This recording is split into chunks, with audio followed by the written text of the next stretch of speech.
Hello, and a big welcome to Mount Horeb School in Canada and John F. Kennedy Elementary in Washington. This is your very own live safari, and we're sitting right next to a leopard.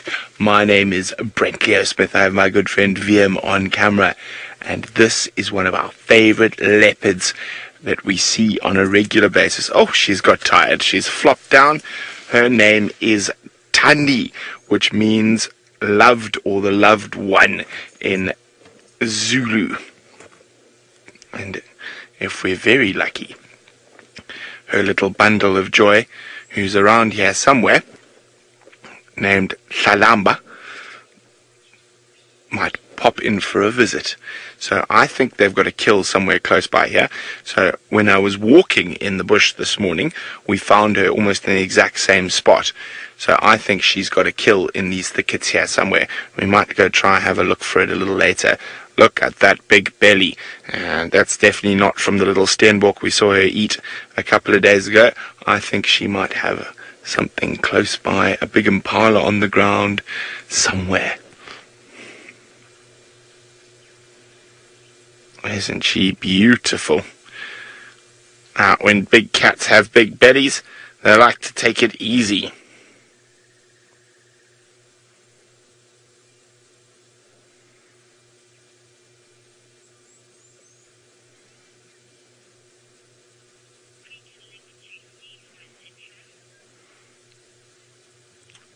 Okay.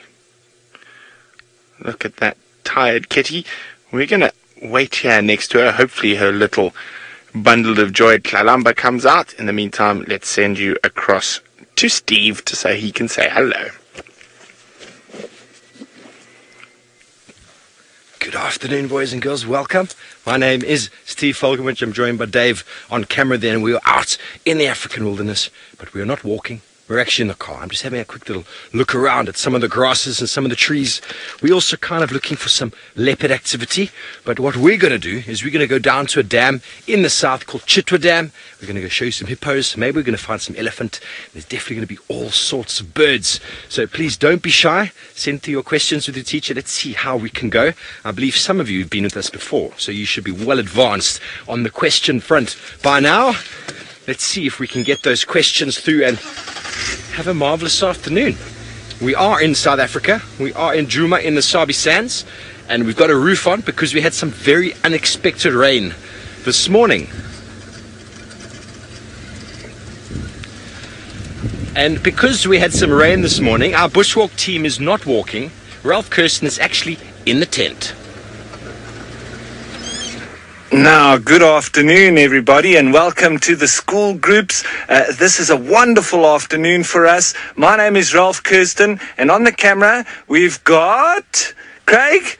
And Craig is with us here in the tent. Why are we in the tent? Because it's been raining a little bit sporadically, a little bit here and there, and so we don't want to go out in the bush on foot this afternoon. But we can't complain about the rain here where we are in South Africa. It's very dry, and well, we really need it. So that's going to be us for this afternoon. But we've got all sorts happening here in our tent. So we're going to be discussing all sorts of things, and we've got bones, we've got skulls. We've got books, we've got all sorts of things happening here, and we've got lots of things that we're going to chat about. So please get your questions ready and send them through your teacher, because we'd love to answer that for you. Now, Brent, very exciting, still with that kitty cat, off to him. Well, she's still being quite a lazy kitty cat, but it sounds like you guys have got some excellent questions for us, so I'm very excited to hear what they are.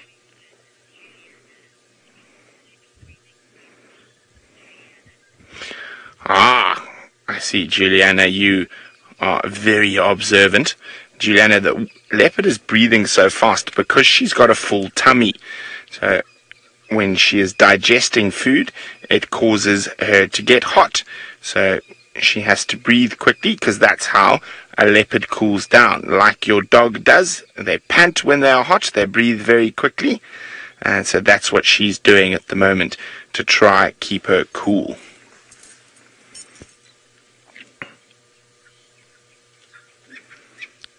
can see all the little spots on her.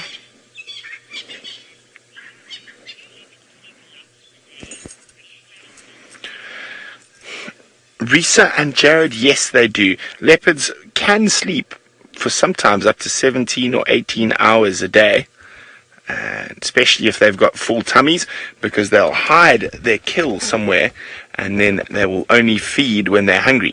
Now they've got very fast digestive systems, which means they don't stay fat for very long before it disappears.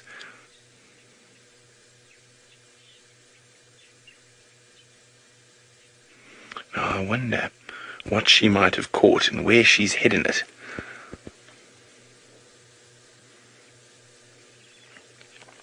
Because that is a fat tummy.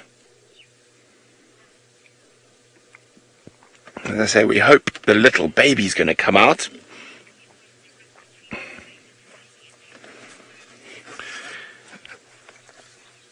Sophie, fortunately it's very easy to tell the difference between a boy and a girl leopard. The boys are much, much bigger, sometimes almost as big as double the size. And so girl leopards are much smaller, and even a young boy leopard that's at about a year old, he's already getting bigger than his mom. Now, her little baby is a little girl who's 6 months old, more or less. Well, born in November, in early November, so she's just under 6 months old.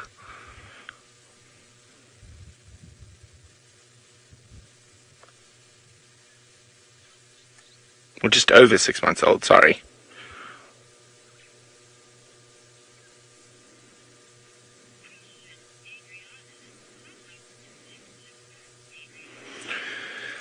Now, it's tough out here in the African bush, Adriana, and a leopard female will normally live to about 13 or 14 years old, and a leopard male normally to about 12 years old. In some cases, you have leopards that will live for much longer. I know of a female that lived to 17, and I also know of a male that lived to 15, but those are abnormal cases most of the time. Leopards live quite short lives. Now, I'm always keeping a close lookout around because I know her little cub is somewhere close by, and we're hoping it's going to make an appearance. So we just keep checking around. We're on the edge of a dry riverbed, so this is a really great spot for a leopard. They've got water close by, and they've got nice thickets to hide in. There's good trees to climb if a hyena happens to come past, or a lion. So it's an excellent spot for these leopards to be. As I say, I think the meat is behind her somewhere in the back there. So we're going to continue to be patient next to this incredibly gorgeous cat. While we do that, Steve.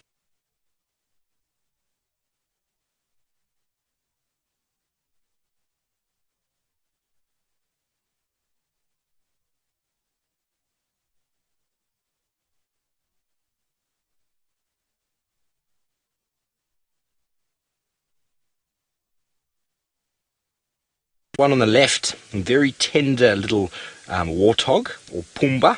This is a Swahili word for warthog. And the little one on the left looks a little bit more shy than the adult on the right. The one on the right you can clearly see is eating, is not at all concerned with the presence of these humans in the vehicle. But what I find marvelous is if you look on the little pig's face, you can see those white little streaks on the face. Now they look like tusks, but they're not tusks.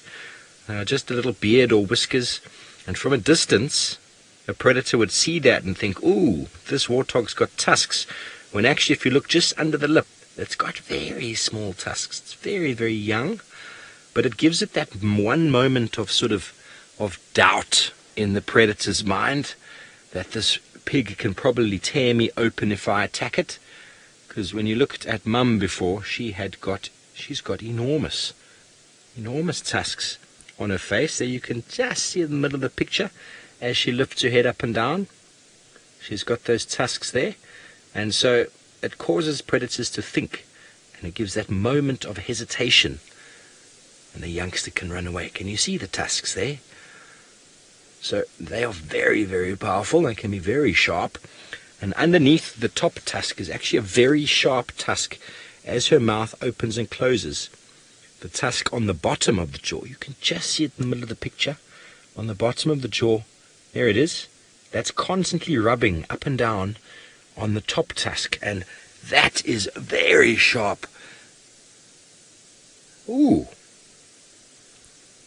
Risa, this warthog probably weighs about, let me guess, probably between 30 and 40 kilograms. What do you think, Dave? Yeah. So about 80 odd pounds, somewhere around there. I'm not 100% sure. I can't really tell by the size of it, but she's quite a big warthog, and that's about average sort of size for a female, and the males obviously will get a little bit bigger than that.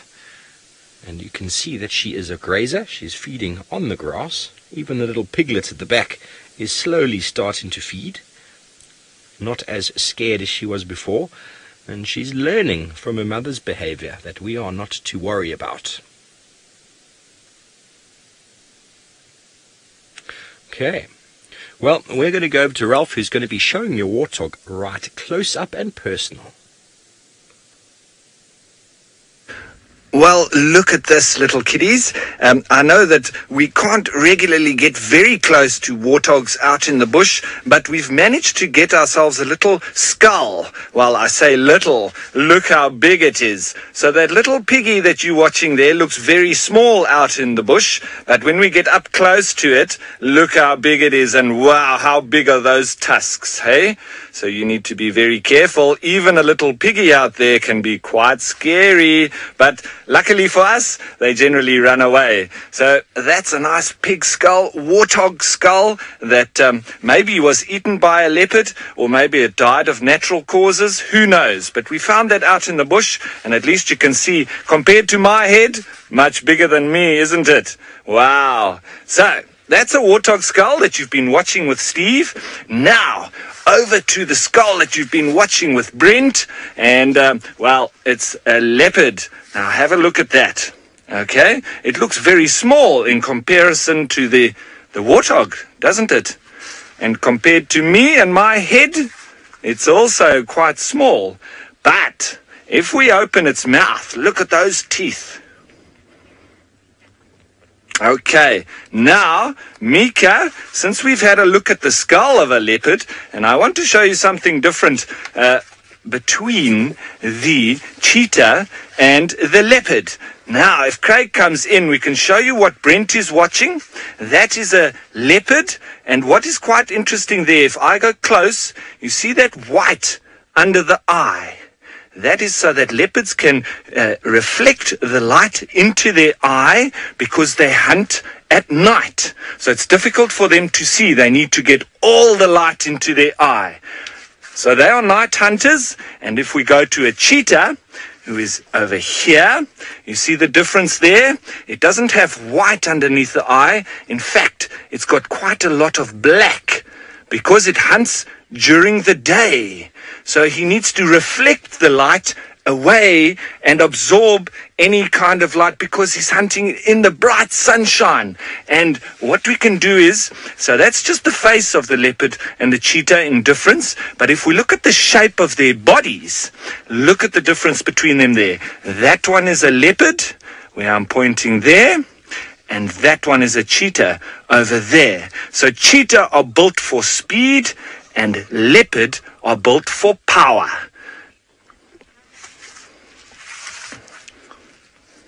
Now, Cullen, leopards and cheetah, they have spots on them, spots and rosettes, because it helps to camouflage them when they're in the bush. And if you ever see and you are watching one with Brent, if you see that in the long grass, well, you almost never see it, because it disappears. And those spots help for them to be camouflaged, to disappear in the bush.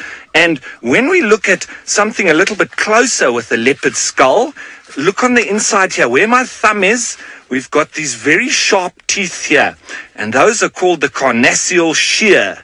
That helps them to be able to cut through the meat when they are busy eating something. Like Thandi now, she's got a very full belly, and she would have been using that on the side to be able to cut the meat, because she doesn't have a knife and fork. She's got her knife and fork in her mouth, right over there where my thumb is. Very sharp teeth over there called the carnassial shear. Now, oopsie, and that one's falling out. Now, unfortunately, we don't have a cheetah skull here in the tent, but it's very similar to a leopard skull, and hopefully we might see a little bit of action with those leopards, but I think Steve also has a little bit of action, and let's see what it is. Yes, I would say that it's called grazing action. There's nothing too exciting about it, but we are still indeed with these pumbas. And they're grazing away. And I must correct myself and say that the book says that these warthogs can get up to about 120 pounds and as high up as over 200 pounds. So they really are very thick-set individuals and very powerful, low center of gravity.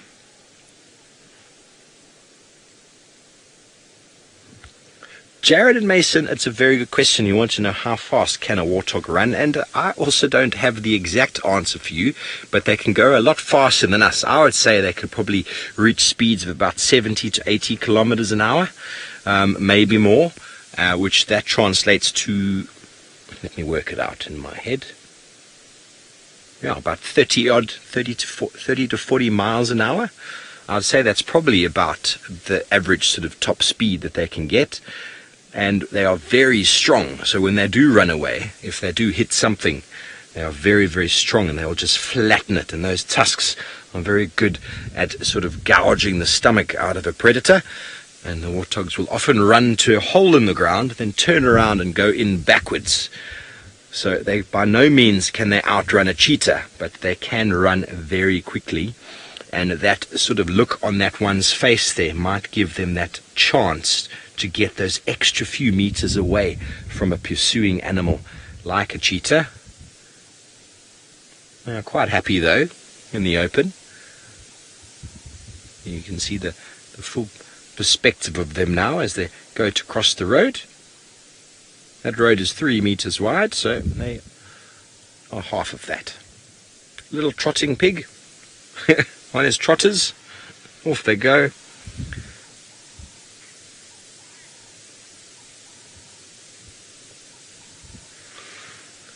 Caroline, the tusks are for defense and fighting.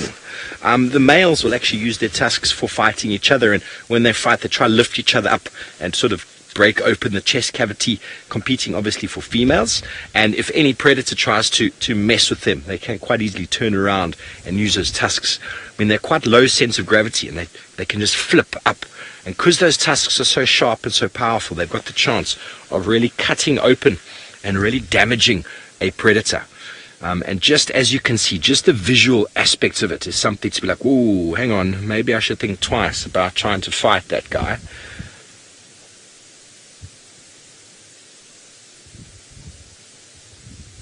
And they are very tasty though. We had live in January or February, live on TV, we had a leopard waiting on top of a termite mound for a warthog to come out, and he flattened it. Jocelyn and Rashawn, she's wagging her tail because I think she's happy. You know, she's just happy. But also they use it as a means of swatting away flies from their private parts. Flies like to land on their bottom, and so they need to whack it away. We don't have tails anymore because we invented pants.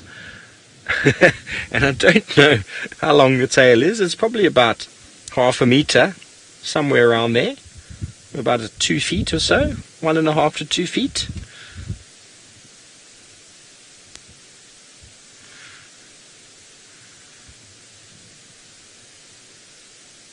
I just love their little mohawk that they have, especially when they're young. They look like little punk rockers. Mia, yes, you want to know what home they live in? They live in a little hole in the ground that is dug into, generally a hole created by an aardvark. And the aardvark obviously digs the hole, and then lots and lots of other animal species will live inside. And that hole obviously allows for them to go in backwards, and they'll spend the nights in there protected from the predators during the night, and then coming out by day to feed when they can see. But as soon as it gets dark, they'll go and hide inside the hole, in a whole family, whole group of them. And the reason they're going backwards is so that when they come out forwards, if something scares them, then they can basically run at them with the tusks and can damage them. But it seems like Brent has been very lucky and he's found you something special.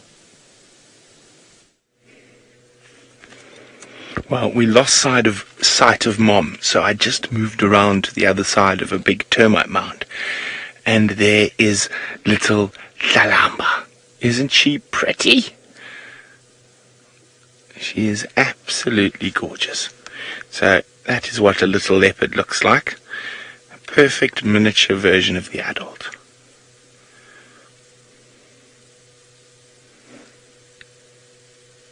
Now, I'm almost certain that they've got a kill close by here somewhere, and that's why they have been here in the spot since this morning.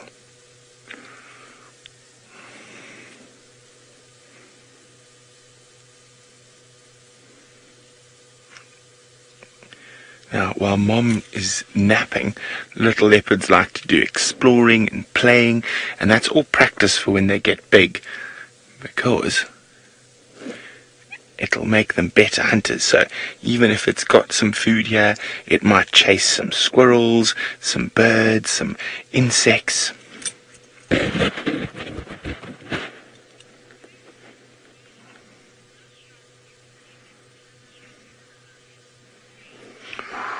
Now, Caleb, a leopard is very, very strong, but not nearly as strong as a lion.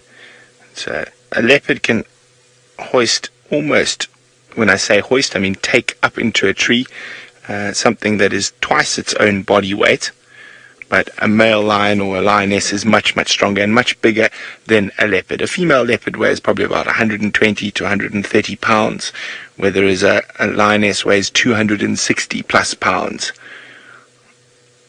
And a male lion can weigh over 400 pounds, male leopard just over 200 pounds, or even normally less than 200 pounds. And this little one probably doesn't weigh much more than about 50 or 60 pounds at the moment.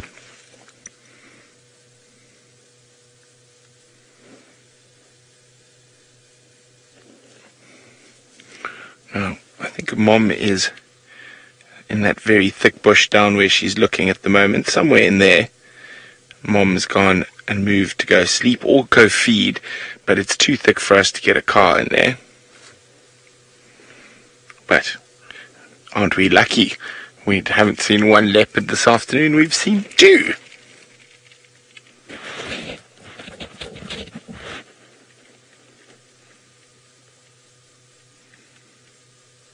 What you going to be up to next, little mischief? This is a really wonderful age to watch little leopards because they're very, very playful.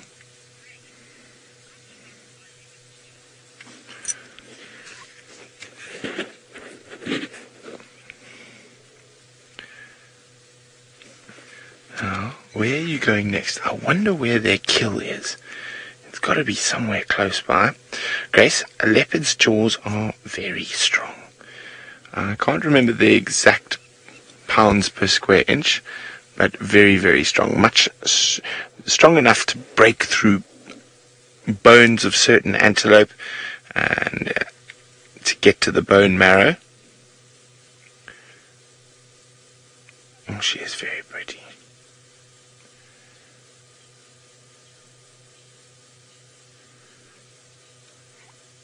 Where are you off to now? She seems to be sort of thinking about where to go next.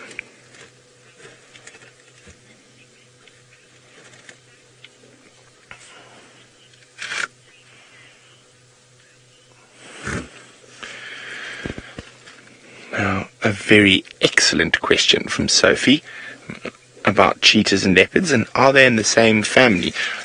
Yes, and well, they're in the same order, which is Felidae, which is cats, but they're not in the same family.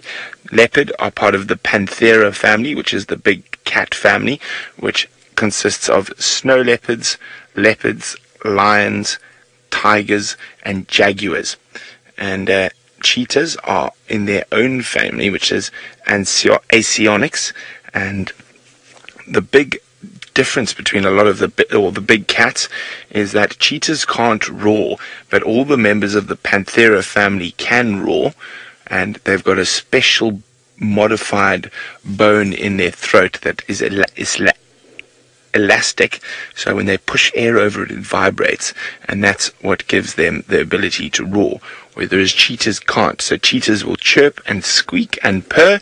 Big cats can roar, but they can't purr. See where she's looking? I think that's where Mom is, somewhere in those thickets there.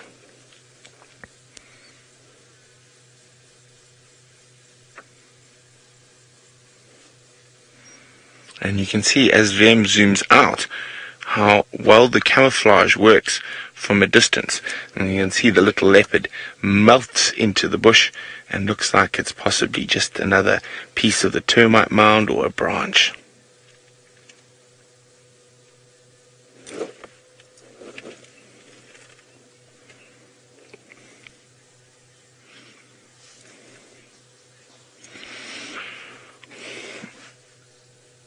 Now, mostly, Sophie, as a general rule, most leopards have that golden eye color. When there is a bit of difference, you can see she's got quite green eyes, but as they get older, their eye color tends to become more uniform. When they are very little, their eyes are blue, but as they get older, their eye color becomes more uniform, that sort of golden big cat. Some of them still retain a little bit of green and flecks in their eyes, but mostly it's just that yellow gold.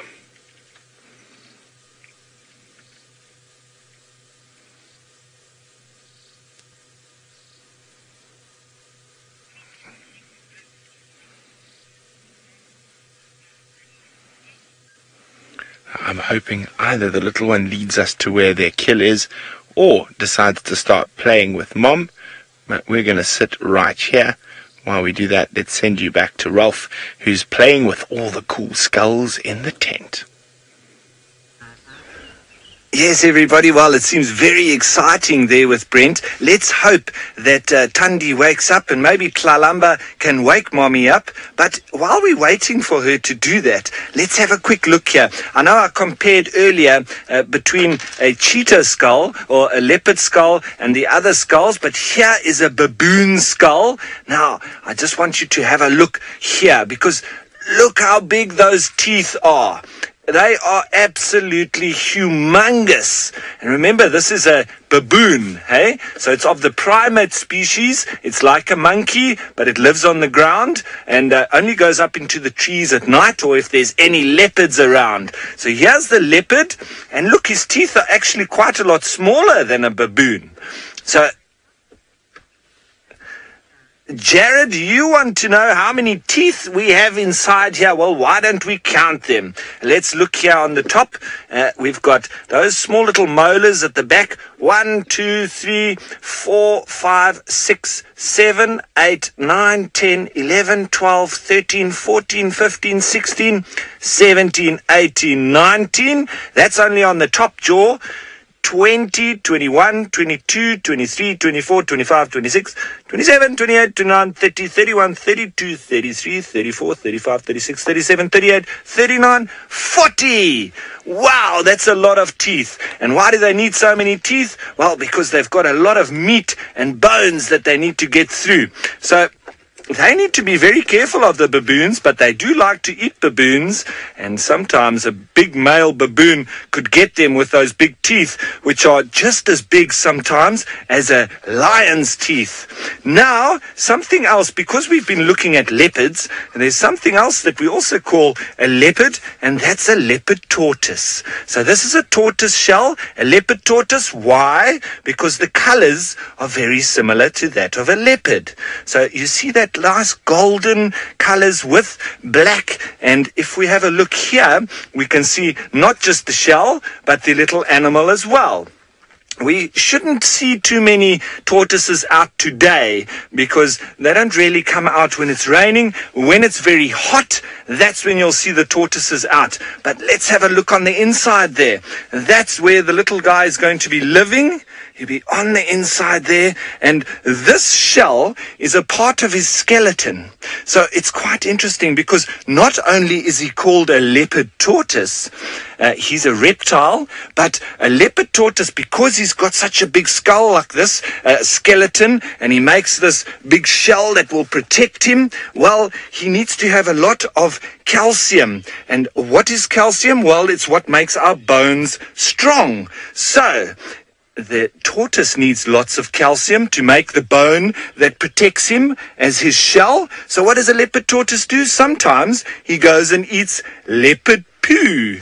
Ooh, stinky, smelly leopard poo. Why would he do that? Because leopards eat lots of meat and they also eat lots of bones. So there's lots of calcium in their poo. So a leopard tortoise will go along and he'll follow a leopard and he'll eat his poo as well. Very stinky, but he needs it for his very protective shell. So very interesting, hey? That's wonderful. So these are called little scutes. These are little scutes, almost like what you get on a fish. It's like scales, so we call them scutes. And Jared, you want to know how strong is a leopard tortoise shell? Could I stand on it? Well, I'm not going to jump on it, but I can show you that it is possible to stand on it a little bit. It's very strong. So even a leopard or a lion, if they catch a tortoise like this, what they do is they try to bite, but the tortoise has gone on the inside. It is very hard. My jaws aren't as hard or strong as a leopard or a lion, but I won't be getting in here anytime soon.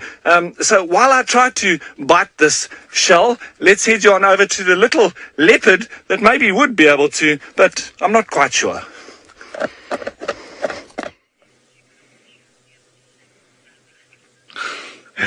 I think it would be as big a challenge for the little leopard as it is for Ralph to snack on that tortoise shell. Now, where are you off to? She's been sneaking closer to us and climbing this big termite mound, just adventuring a little bit and exploring. We don't like to move the car too much when we're with the little leopard. And she's still quite young and we don't like disturbing her. And if she goes over the termite mound, which I think she's going to, we are going to have to move the car because we can't see anything. Okay. Now, it's very important, especially with young animals that aren't so used to people driving around them, is when you start the car, you must always let it run for a few seconds, and that just lets the animals get used to the sound and it doesn't give them any negative connotations around it. Now, it's very, very important that you do this when you're with little leopards that are still not quite as used to the cars as their moms or dads. Now, also when I move, it's very, very slowly. Camilla, normally a leopard will have 1 or 2 babies, but sometimes, very rarely, they can have 3 or 4 cubs, but normally it's only 1 or 2. So I'm just going very, very slowly. As I say, I don't want to give her a fright.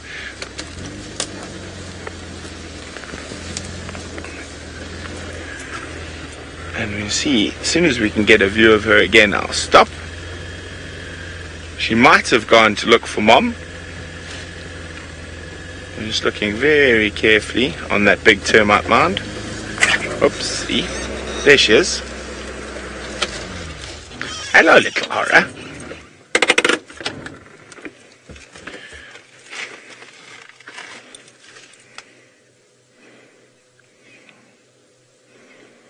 Nika, finding the animals is half the fun of the job. They're almost never in the same spot, and I actually found these ones today by following their footprints into the bush. So I walked and I saw her mom when I was walking, and then I called my friend James and he came in the car.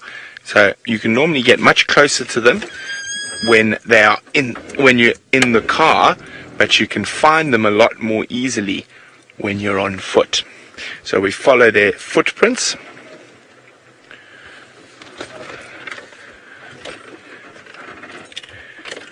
Oopsie. You got her there, VMP? So she's still watching us. Nika, another good question, which is how many different animals do we see each day? Oh, there she is, she's watching us. Nika, it depends on the day. Sometimes we can see 4 different leopards and 20 lions. Sometimes we can see no leopards and 1 lion. It all depends on the day because there are no fences here and these animals can move throughout this area.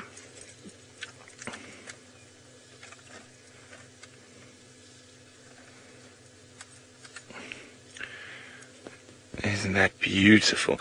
And you can see how well her camouflage is working there. So if something was coming that was dangerous for her, like a lion or a leopard, her first instinct will be to hide. So she'll try crouch down like that, and you can see how good the camouflage is. If that animal keeps coming closer, leopards are very good climbers, and she'll climb up a tree where the lions and hyenas can't go.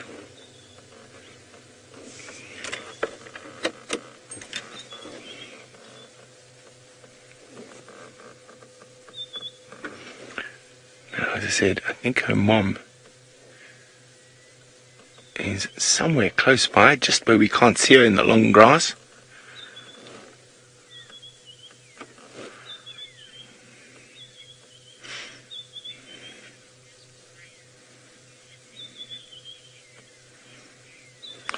Ooh, that's a very good question, Grace. Who has better vision, a leopard or a baboon?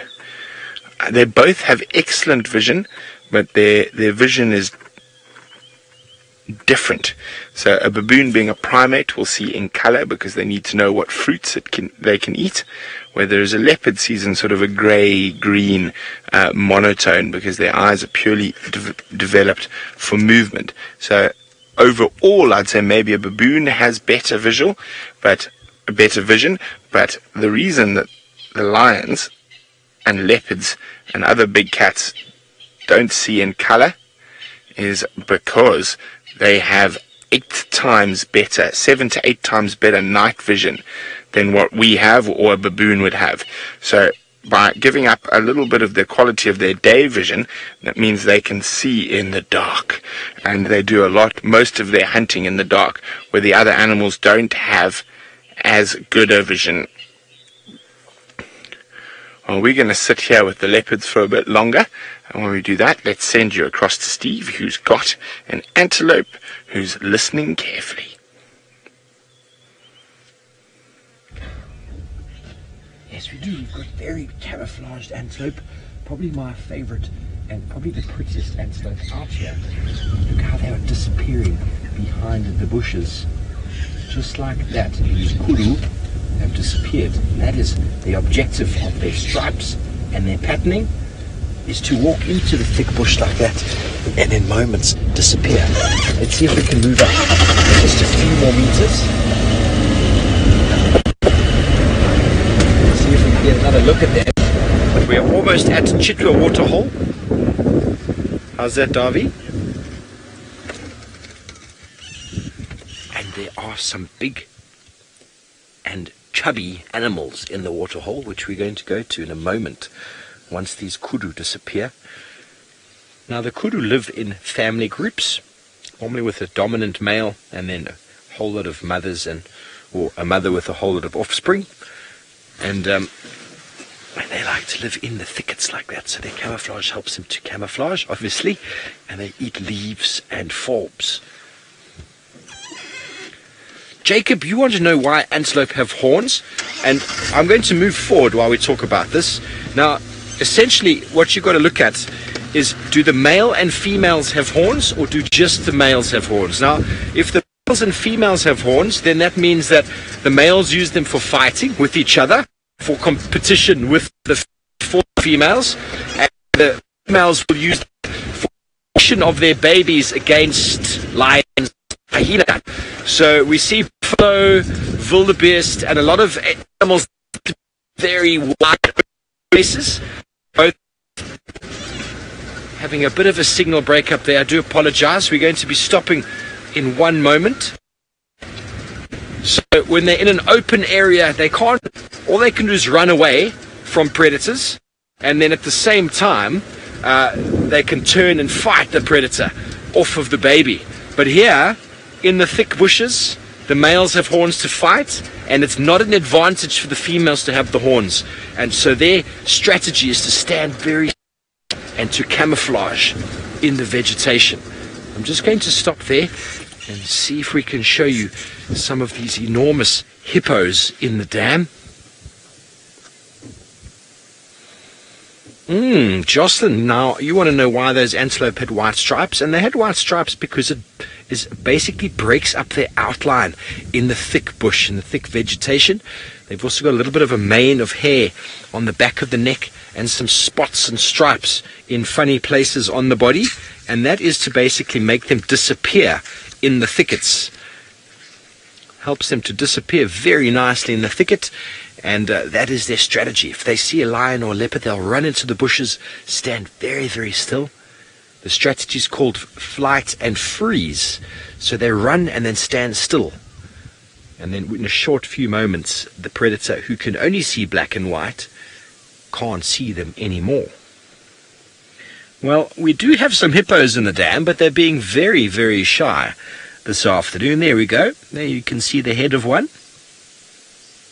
And this is Chitwa Dam, Chitwa waterhole, probably the biggest dam waterhole in the area. And a day is not complete without a visit down to the local waterhole.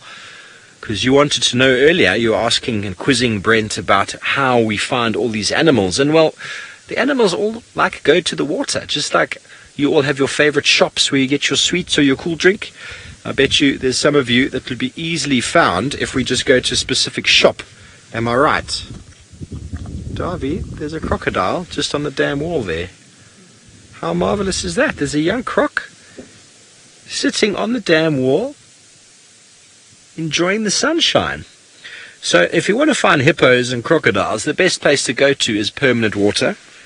If you want to find certain antelope, such as impala and waterbuck, if you go close to water, there's a good chance you will find them. And then lots of other animals will come and go. Elephants love water. Buffalo need to drink twice a day.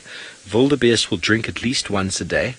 So there's lots of animals that will come to and from the water. So if you know where the water is, that's a good chance of where you find them. And every single day, morning and afternoon, we go to all the water points to see what animals are in and around. And that is the easiest way to find them, because water is the currency of life, and without water, no animals can survive. Crocodiles need water to keep them cool and to warm them up.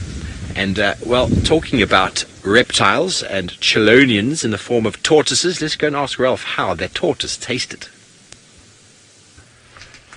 Mason, I want to tell you that tortoise shell doesn't taste very nice. It's a little bit like eating or biting on a chicken bone that's been lying in the kitchen for maybe 2 or 3 weeks. So not very nice. But, you know, these animals out here, they're not really worried too much about how things taste.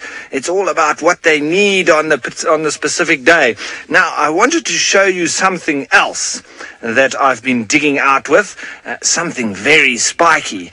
Now, what do you think these are, everyone? I'd like you to send your answers through with your teachers. What are these black and white things, spiky things that I'm holding up in my hands here?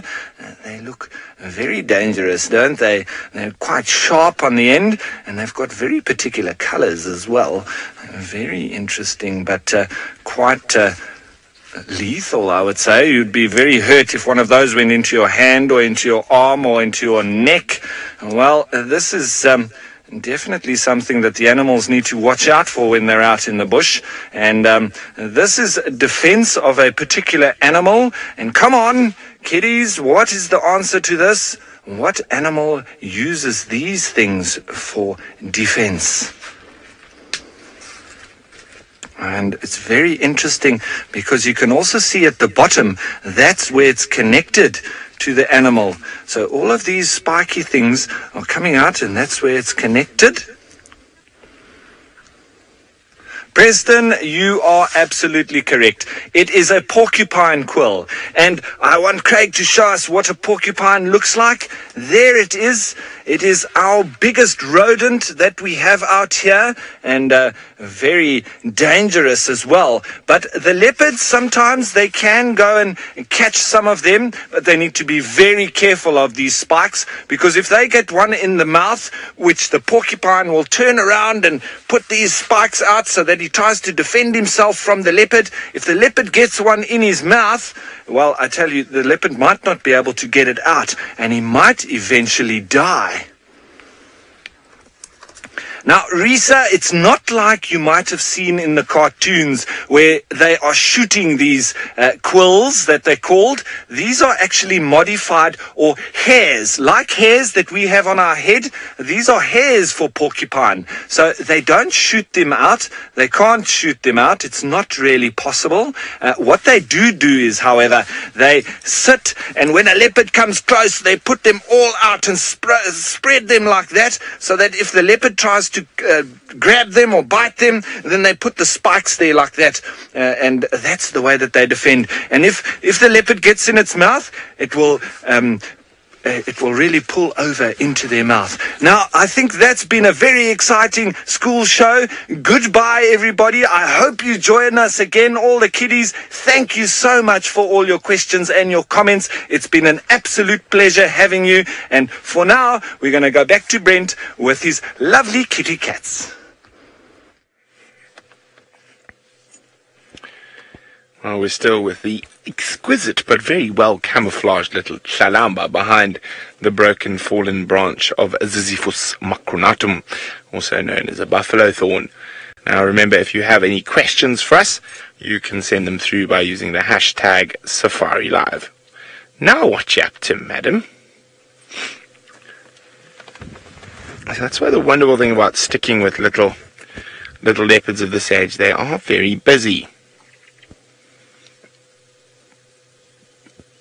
We still can't see Mom. We know she's close by, though. We saw her earlier. But she's pretty much near the spot where James got stuck this morning. And so we haven't felt the need to try and recreate that situation just yet.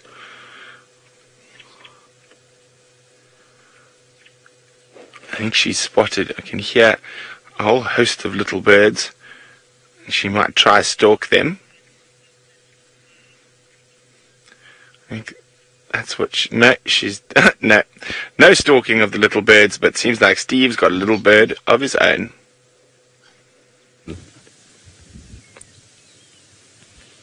Yes, we do. We've got the little bee eater, a nice firm favourite of mine down here at the waterhole. And what's nice about them is if you stay in one place, they generally keep coming back. Well, now he's not listening. They generally fly and then fly back and land on the same spot. It's a term called hawking. Little bee eaters are here catching aerial insects.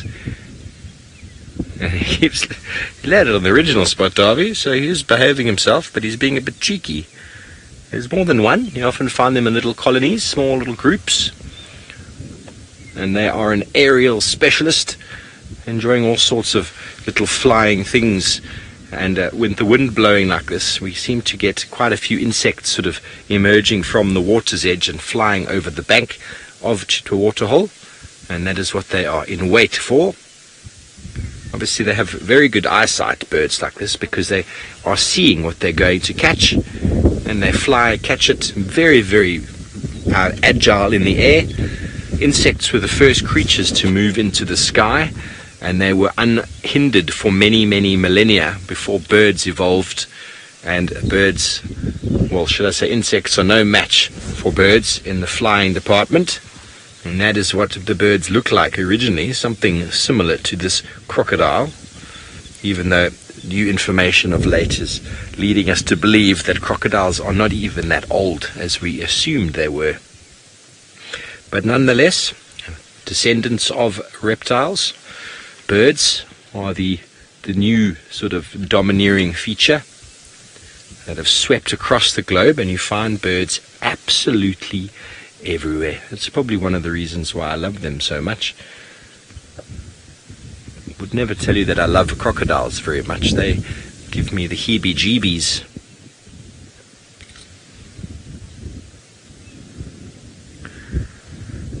Jamie, no, bee-eaters, yes, as the name implies, will eat bees, but they feed on anything that's flying, any sort of midgie or mosquito type of small insect that might be flying in the air, even small grasshoppers, anything that flies or lands on the ground, they might. There we go, he's caught something. Ooh, the other one caught something, Davy.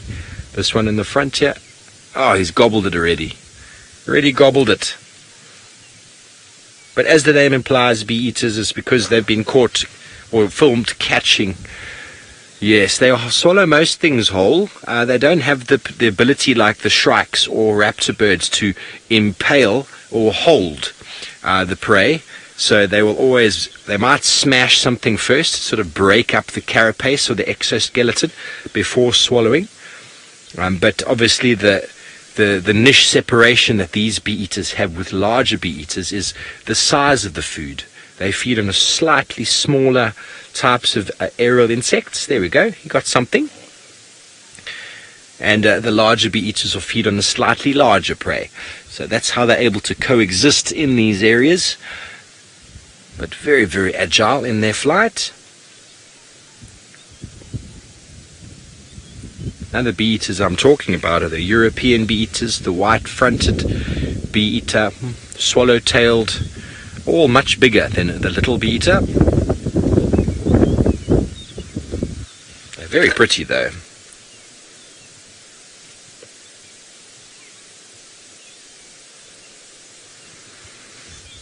Yes, Byron, exactly. They are the smallest bee-eater that I know of, so that's why they're called little. They probably could have called them yellow-chinned bee-eater or something like that, but they went with little instead. I was not around when they did all these names, but a little is quite an apt name for them because they are probably half the size of the larger European and white-fronted. And the white-fronted bee-eater can be quite confusing because it's actually got just a little bit of white on the forehead. The Afrikaans name for the white-fronted bee-eater is much more descriptive. It talks about the red throat, which is much easier to actually understand. It's a lot more obvious on that bird, and I will try and find it for you. The bee-eater family is a marvelous one, and they're all very colourful. Very, very colourful birds. Namely the carmine bee-eater, which I didn't see this year, but they did occur elsewhere in the Kruger Park. Here we go. Here are the larger specimens. Here's the southern carmine over here. The European, which goes all the way back up to Europe. The carmine goes up into sort of middle of Africa. The Madagascar and the blue-cheeked. I haven't seen the Madagascar before. It has the name implies. It comes from there. The blue-cheeked we get up in the northern Kruger. I have seen him before, and let's see if the other bee-eaters. There we go. There's a lot more on this side. Here's the white-fronted. You can clearly see the white front on his sort of forehead there, but the very red throat you'd think would be the unmistakable sort of characteristic, and the others are more beautiful. Romit, the most colourful bee-eater, certainly the most striking in colour would be this one, the southern carmine, and they accumulate in very large flocks, and they can completely cover trees, and that colour, it is just gorgeous when you see them en masse. And I'm very disappointed I did not get to see them this season. They did come around, but I never got to see any in Djuma this year, and I'm sure it was all in a response to the fact that we had some late rain and they came down for the insects, but obviously the insects that they were looking for was elsewhere.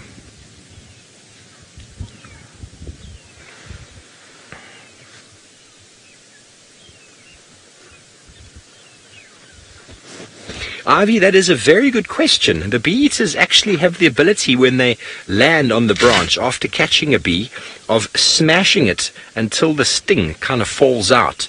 So they're very well adapted to removing the sting so as not to get stung, but they are so much faster than the bee, so they can catch it in their beak, and bearing in mind their beak is like a pair of chopsticks or tweezers. It's very well protected against the ability of the bee to sting it, but obviously if it got too close to the body, potentially could sting it. But very sort of protective feathers on the body. The bee eaters very well adapted to landing and then sort of wiping the bee's bottom until the sting emerges and falls out. So very well adapted for that. And indeed we do see it from time to time, and that's probably why they named them in the beginning bee eaters. Just like kingfishers are not all fish eaters, the first kingfisher was clearly seen eating a fish, so the whole family name. Well, it seems like Ralph Kirsten has managed to get his legs stretched a bit and outside the tent. Let's go over to him and see what trees he's going to show you. Well, I did stretch my legs. I ran out into the bush and I got all sorts of little things that I'd like to show you here. Because when I was out on my last bushwalk, somebody, I can't remember who exactly it was. Maybe if you're watching now, you can remind me. Somebody wanted to know the different bush willows that we get out here in the Djuma area or the Greater Kruger National Park. So I'm following up on that, and I've run out and I've grabbed myself a couple of seeds, and I do want to show you the differences. Now, the most striking of all the combretums or the bush willow is the large fruited bush willow, and no guesses for why it's called that. Now, the reason why we call these plants bush willows or combretums, or how we know that they are combretums, is because combretums all have four-winged seed pods like that. So this one, these three that are at the top here, those are all large fruited bush willows. And when we come down here to these smaller ones, these are red bush willows seed pods, and they're very similar in size to that of the russet bush willow, but the russet bush willow just having a rather rusted look to them. As we just move over towards the book, I wasn't able to find any russet bush willow seed pods anywhere close by, but very similar size to that of the red bush willow, but just a slightly different color. So we've got that large fruited bush willow, we've got the red bush willow, we've got the russet bush willow, and then we also have the variable bush willow, which is the ones over there, slightly smaller than the large fruited bush willow, with a little bit of the color like the red bush willow. And if any of you have ever wondered how you can cure hiccups, well, I've got the solution. Take some of these bush willow seed pods and make a tea out of it, and you have your absolute ideal cure for hiccups. I know the other one is that you need to stand on your head and drink water upside down while at the full moon, and all sorts of other crazy ideas, but this being the ultimate cure for hiccups. Now, just something else that I want to show you in terms of seed pods. This one here, which looks very much like that of a medusa. It's very long and stringy and all over the place. Looks like a bunch of snakes that are all sort of intertwined between each other. This is the seed pod of a sickle bush, which we actually call the pharmacy of the bush. And just going in my almanac, we'll head over to the bush willow, which we also call the Chinese lantern. Why do we call it that? Because in springtime, it has absolutely beautiful flowers, pink and yellow, that look like Chinese lanterns. You know, those things that you put paraffin on the inside with that rather papery cover, and you put your little flame on the inside and let it float off. Well, that's pretty much like that. And very much a medicinal plant.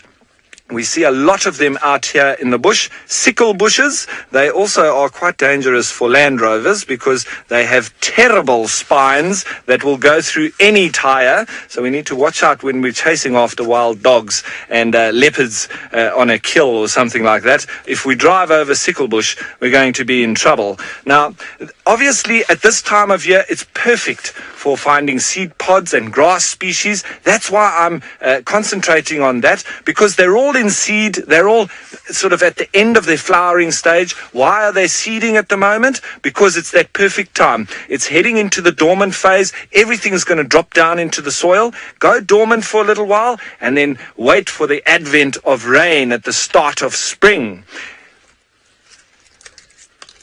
Now, I might go out and see some grass species that I might be able to find.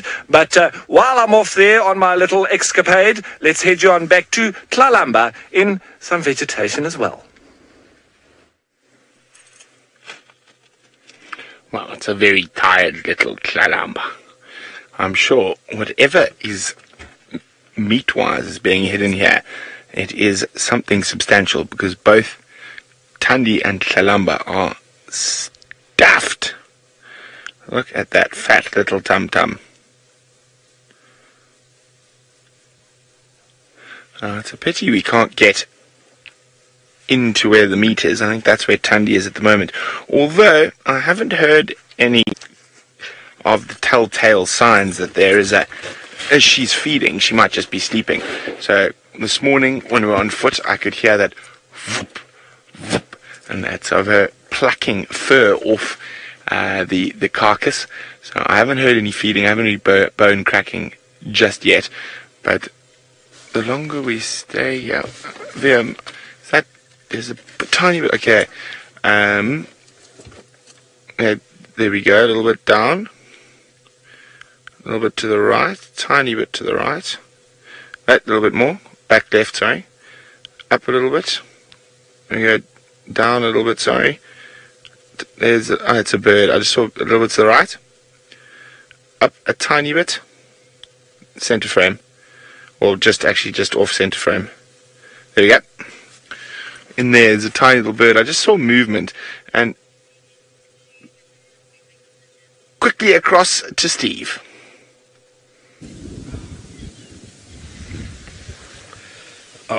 Well, we had the crocodile moving. He was walking, looking very strange as he walked. Or she, I couldn't tell you the sex. But has since laid down. And this croc's about 2 meters. So what's that? About 10 feet. No, just less. About 8 or 9 feet, I would assume.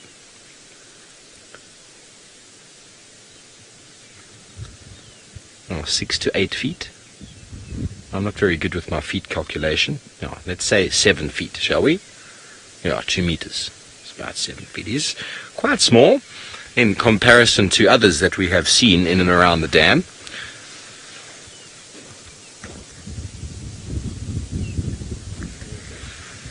There he goes again. Slow down, buddy. Ravinda, as far as I know, the crocodiles are both the Nile crocodile, the ones we find here and up in the Mara. I know that they get a lot bigger up there because of the sort of the more consistent diet, or every year diet of meat. So they probably don't feed on as much fish. Down here, these guys feed primarily on fish. There's not the enormous crossings that we get up there. But crocodiles can go for a very long time without eating. They are reptiles, and so they can spend an enormous amount of time in sort of inactivity, waiting for their next meal. They just sort of shut everything down. Imagine we were able to do that. That's also why they can live for a long period of time. They just really just slow down and just switch off.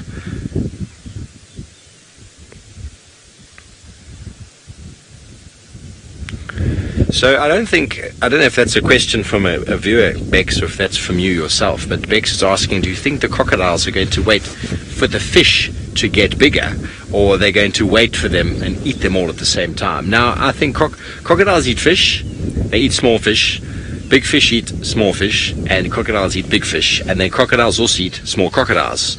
And then I suppose some fish could probably eat small crocodiles.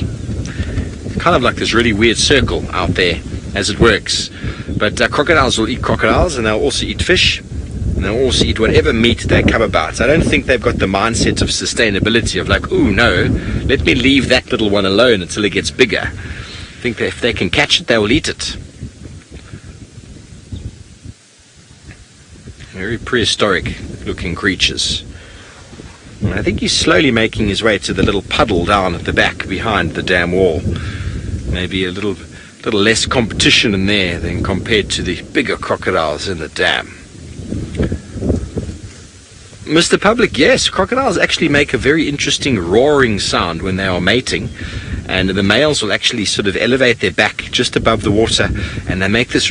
I cannot do it for you now myself personally. I don't have it on my phone, but they make this like roaring sound, and then they shake their body so that all those scales on the top of the body there, they vibrate in the water, and you can actually hear it for some distance, and that indicates to the females that male is receptive, or he's sort of staking claim.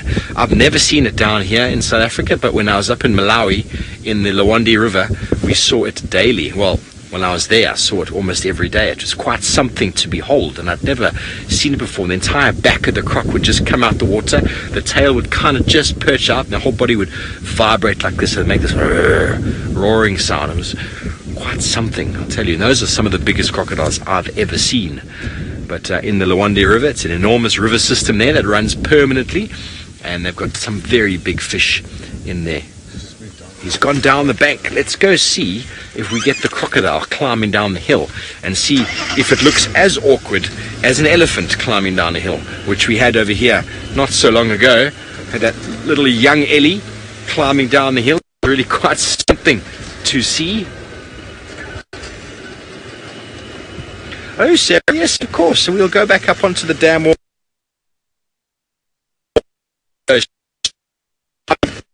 That because of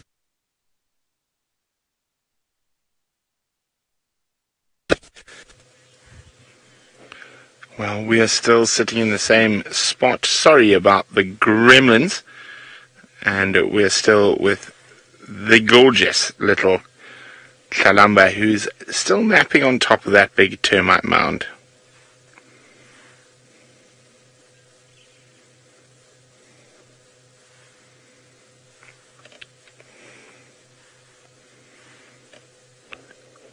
It's amazing how these little creatures can disappear with ease hidden on top of a termite mound.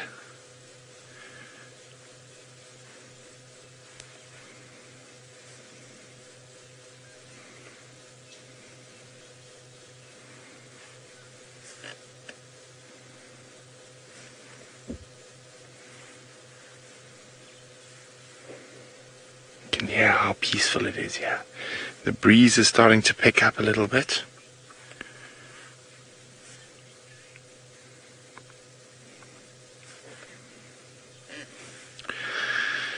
Now, it's near impossible for her to tell who her father is, but depending on her interactions with Tingana, she might assume that he is the father, just because if he hasn't showed any aggression towards her in the interactions, then he would be considered sort of a safe leopard. So I don't know if father, but at least a leopard that's safe, that her mother doesn't react negatively towards.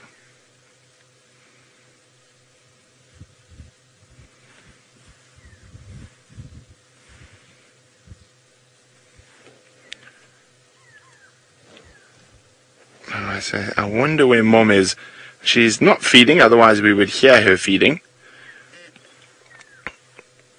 But she's somewhere about, hiding in the thickets. Probably doing exactly the same as little Tlalamba.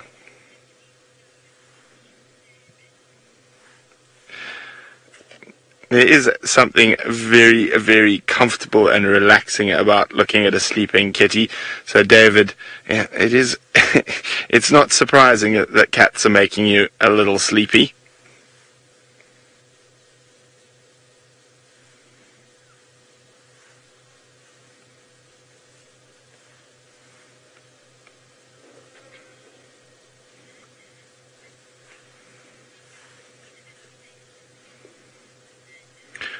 Well, unfortunately, out in the African bush, Amanda, there is sort of no age where an animal will be completely safe from harm.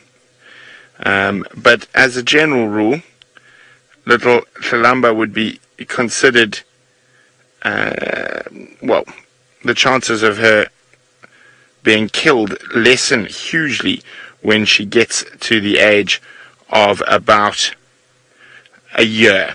So their mortality rate drops heavily from when they turn a year, and especially with females. So that's at about the age she would be considered to be a lot more safe. But again, life is never safe for these animals out in the African bush, because she might just lose her sense, or just lose attention span for a little bit, and she might be caught by a lion or hyena. Less likely hyena once she's over a year old, but lions and wild dogs still pose a very big threat to little leopards, and even adult leopards. I've seen an adult female killed by wild dogs before, and lions account to quite a few adult leopard mortalities.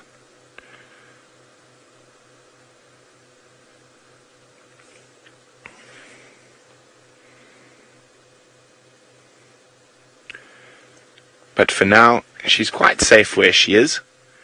Mom's not far. One of the spots that is always a threat is when they're on a kill like this, because they stay in the same area for a couple of days, and that puts her at risk to hyenas and lions, and possibly other male leopards, which are actually the biggest killers of little leopard cubs. But it sounds like Steve's got a great view of one of the apex predators of Africa.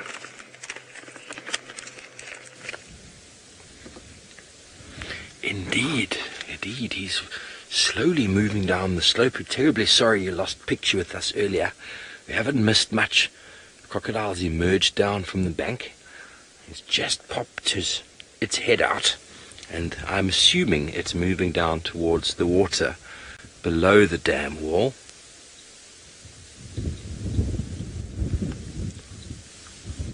Caitlin, it's a very good question. I mean, I think crocodiles are instinctively, they just know where water is. I don't know if they smell it or if they just know where permanent water is. It might be something they've learned, or very interesting question. I honestly do not know. But they seem to be able to find it. I've had crocodile tracks in the middle of nowhere before, and I was very surprised about the location of them. And we tracked them, and it went straight to a water source. They knew that the pan they were in was drying up, and it was time to move. And off they went. And it's quite something to see crocodile tracks in the middle of nowhere.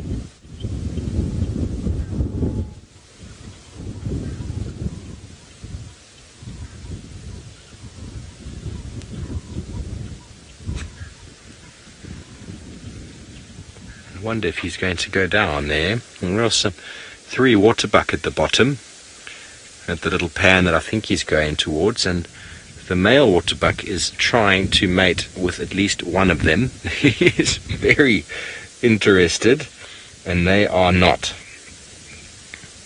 They are just trying to eat some fresh grass, and he is a little bit over eager, it seems. There we go. You can see the waterbuck feeding there. They like very wet, rank grass with lots of moisture in it.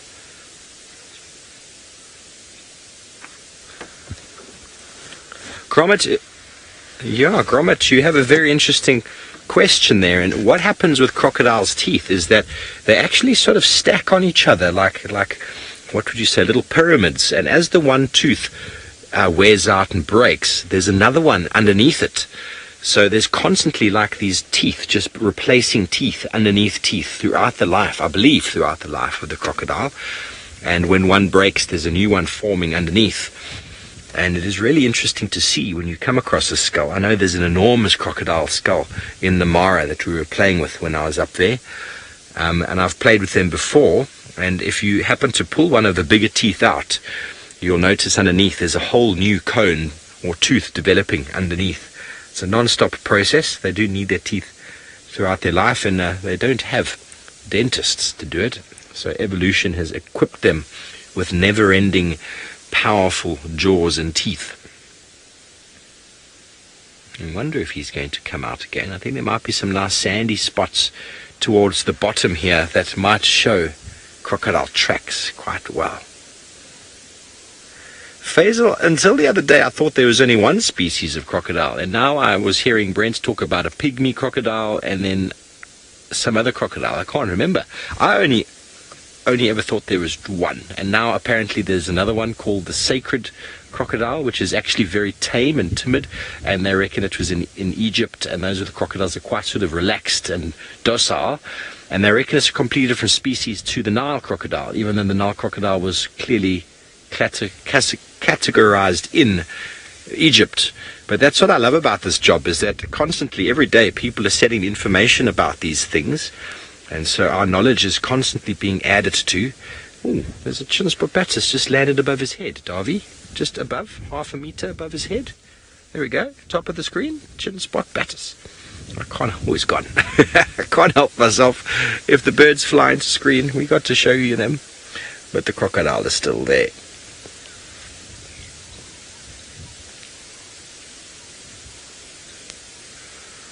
Laura, I believe there is a big difference between crocodiles and alligators. I've never seen an alligator. I couldn't really tell you what the difference is. I have no doubt, though, that Brent Leo Smith would be able to tell you the answer. Same as the species of crocodiles. He seems to be very well versed in the information of these species.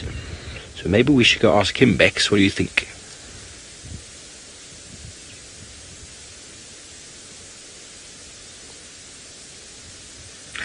We're not going to go to Brent just yet because you've got a marvelous sighting of this. But there are differences in alligators and crocodiles. It's probably physiological in the face structure, maybe in some way of their breeding. Maybe I think alligators are saltwater. I know you get saltwater crocodiles in Australia, which are enormous beasts. And there must be a difference apart from the spelling. But I'm afraid I can't tell you that right now. And I'm in quite a low signal area, so I can't even use the googly.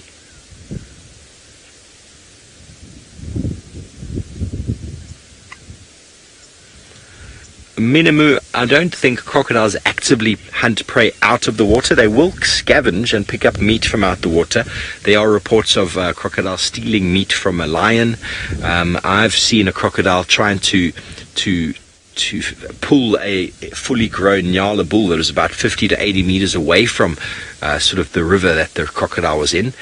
I don't know how the Nyala died. It was probably some form of disease. The crocodile was out and physically trying to pull it in. But by no means are they a fast hunting specialist. They are very slow out the water. And in the water, it is the ambush and wait specialist. They are very patient. If you don't need to eat all the time, you can afford to take your time in everything. But seeing them out the water, they're not the most effective of hunters out the water. They do definitely send shivers down my spine when I see them walking out the water.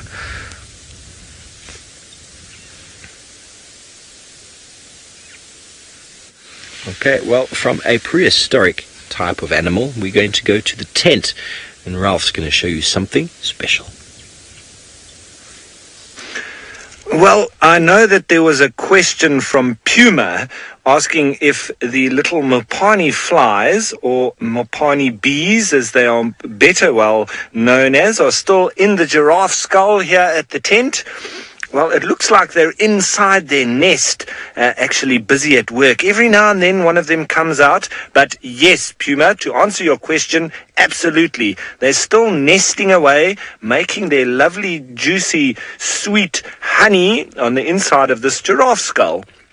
Now, I know Mopani bees, as we call them in Namibia, very, very well.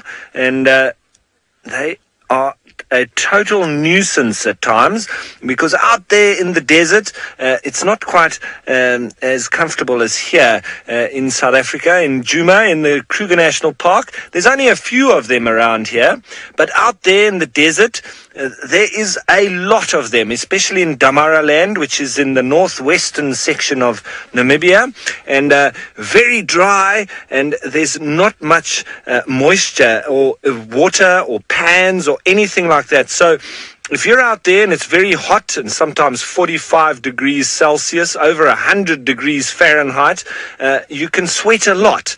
And as soon as you start sweating, these Mopani bees attack you. And they come for the moisture, they come into your eyes, they come into your ears, nose, and anywhere where there is an orifice. Well, it can drive you totally insane.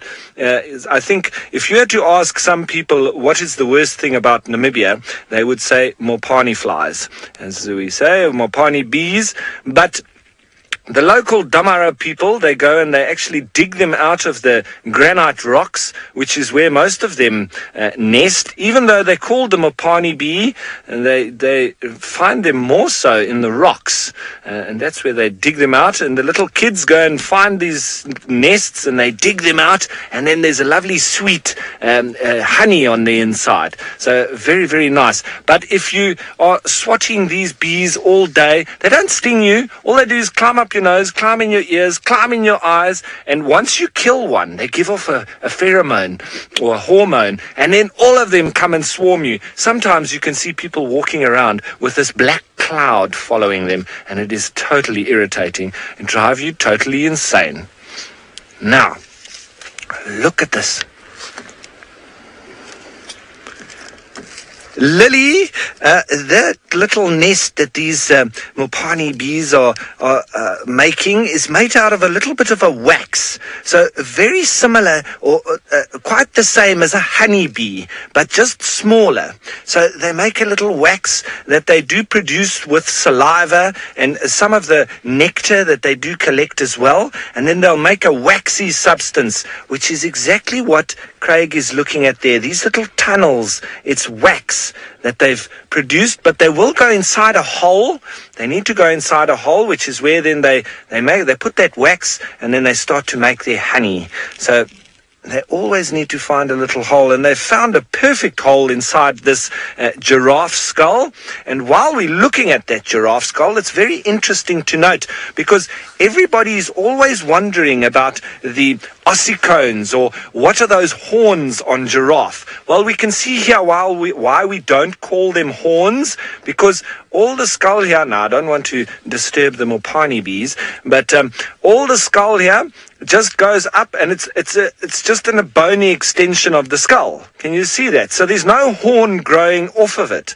And why we say that is different is if we look at a impala skull here, right, you will have a little bit of the skull going up to probably about there. So you've also got that part of the ossicone that you have on the giraffe, but then we've got this keratin cover that then grows off on its own, almost like what you've got on your nails. So there's a very big difference between the nail and your skin or your bone on the inside. And that's exactly the difference that we've got there. Well, there's the bone, and then there's basically the nail, which is leading off the top of it. So very interesting. But there's something else very interesting. You see this impala, it looks like he's getting dreadlocks.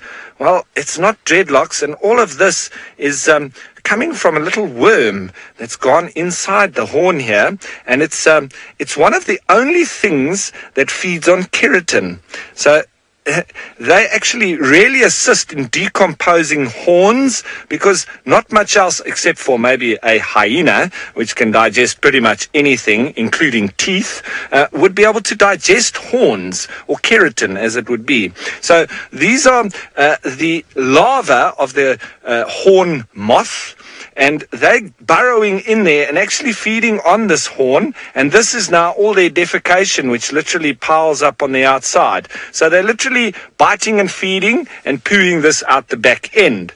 But Well, it does become a little bit of a problem if you'd like to keep or restore or look after these skulls here, because once these keratin moths are in here, they pretty much reproduce and go crazy and start to break this down. So if you wanted to preserve this skull, you would have to treat these horns very quickly before they start getting these keratin moths, or the dreadlocks as it would be, coming out the side of it. But very interesting to note, if we just put it next to the giraffe skull. So remember, that bony outgrowth, a little bit on the inside, and then you've got the nail or the horn growing off of it, and then with the giraffe skull, just purely a bony outgrowth.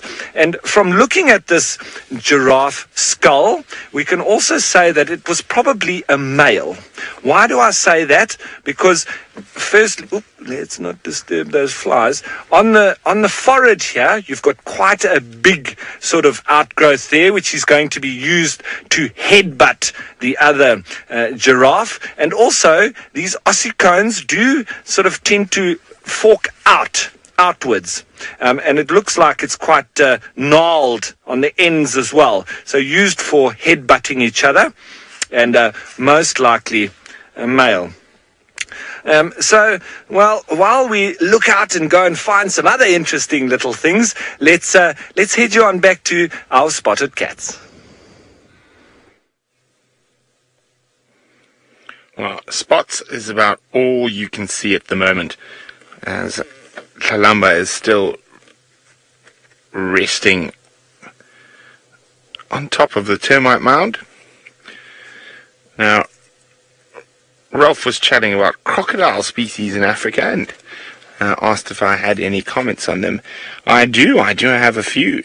Now, there are a couple of major sort of crocodile species. A lot of them have been separated into new species over the last little while. But if you had to break it down into sort of three major parts, you've got your Nile crocodile complex, which are the biggest crocodiles. Then you've got your dwarf crocodiles, which are forest-dwelling crocodiles that don't actually normally live in rivers or lakes. They tend to live around little streams in the forest. And then the slender-snouted crocodiles, which live in the rainforest rivers, where there is huge amounts of vegetation in that, and no big sandbanks for most of the year. So the Nile crocodiles don't normally go into those areas. But within that, there's probably 2 or 3 now recognized different species of slender snout, 2 or 3 recognized dwarfs, 2 or 3 different of the Nile crocodile complex of the bigger crocodile species throughout Africa. Now, at the moment, a lot of that stuff is still being sorted out with new genetic tests. But yes, the main difference is that you've got basically 2 types of forest crocodiles and their different subspecies, and then mainly the Nile crocodile, and then of course there's a few subspecies of that. Now the Nile crocodiles and the other, I think I'm trying to remember the name of the West African crocodile, it might be called now. I'm just trying to make 100% sure. I'm trying to rack my brain here. Though the Nile and the West African, they tend to live in bodies of water where they have access to open sandbanks, and that's where they nest and lay their eggs and rear their young.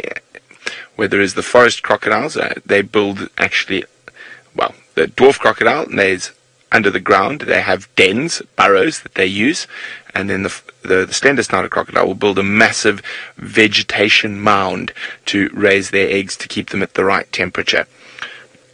I've seen, or at least one of all of those types of crocodiles.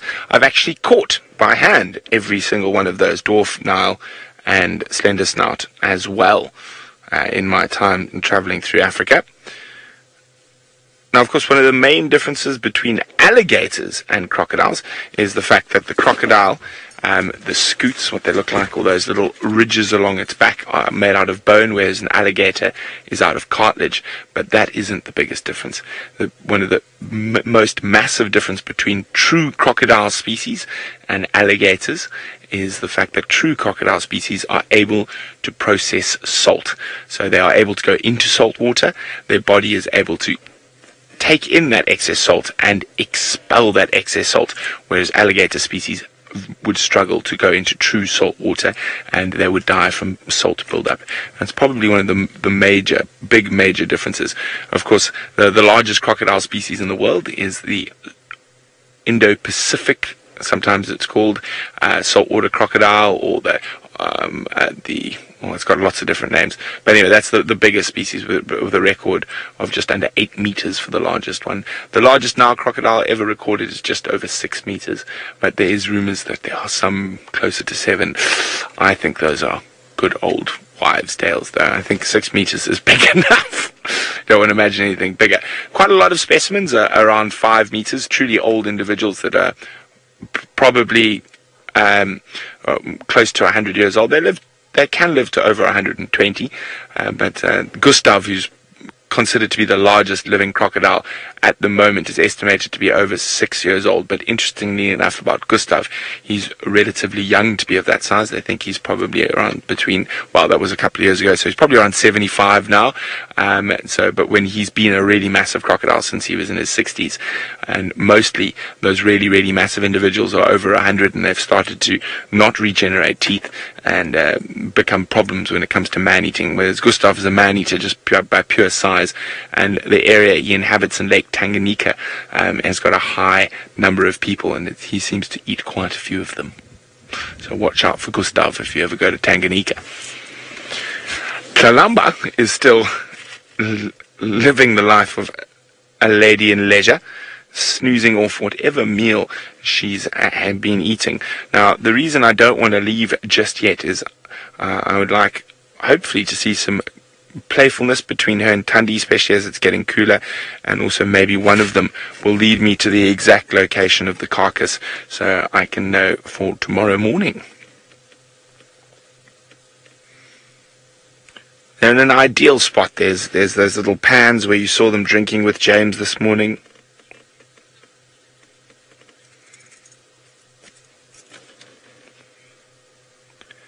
So, Paul, to be honest, it's very difficult to say. What would two cubs who are not from the same litter, but I'm assuming you mean the same age, same sort of size, what would they do if they found each other? Oh, there's a little stretch. I'm not sure, Paul. I think they'd probably be very, very nervous of each other, and probably both run as fast as they could in the opposite direction, hoping that each of the other's mother was not around. Oh, must be a few little flies starting to irritate her.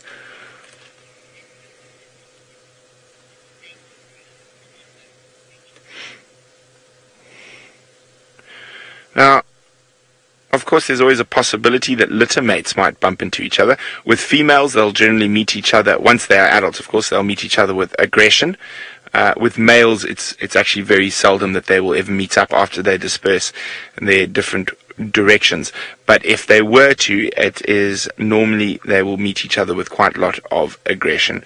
I think the bugs, the biting flies are getting to poor little Tlalamba and just moving around a little bit.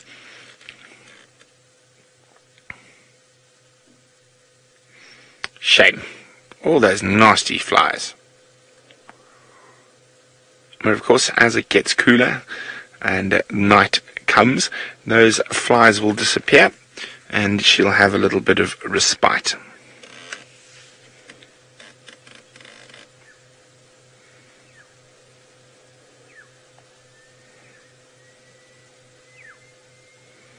You can hear a little pearl-spotted owlet calling in the distance.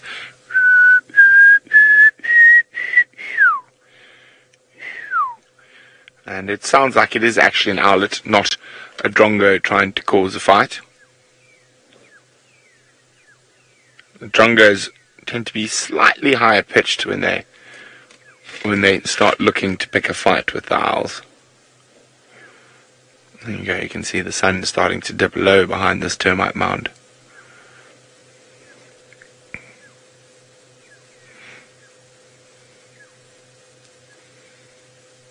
Now, I definitely think it's worth playing the patience game here with little Tlalamba. And as she digests that meat,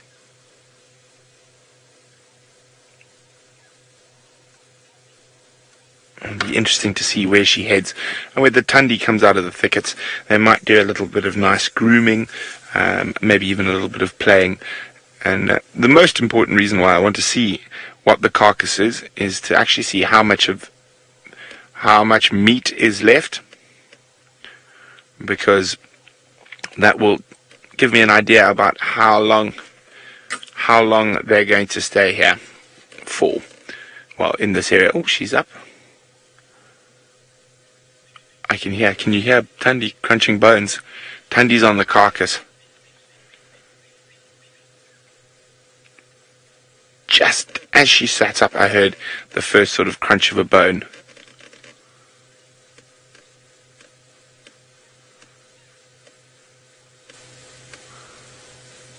It gives me an idea to where the carcass is, and no, I know it's on the other side of that termite mound there somewhere, and it's just quite faint. It doesn't sound like the biggest bone. Also sounds like maybe she's just starting to rip open some flesh. So I might actually go see if I can spot where she is with the carcass, see how much of the carcass is left. I think I nearly stood on that carcass this morning, Vim. Yeah. From where I saw Thandi, I think it was underneath my feet, underneath one of those fallen logs that I was climbing over when I first spotted her. Maybe the second time I've nearly stood on Thandi is in the last couple of weeks. She tends to do that when you're tracking her on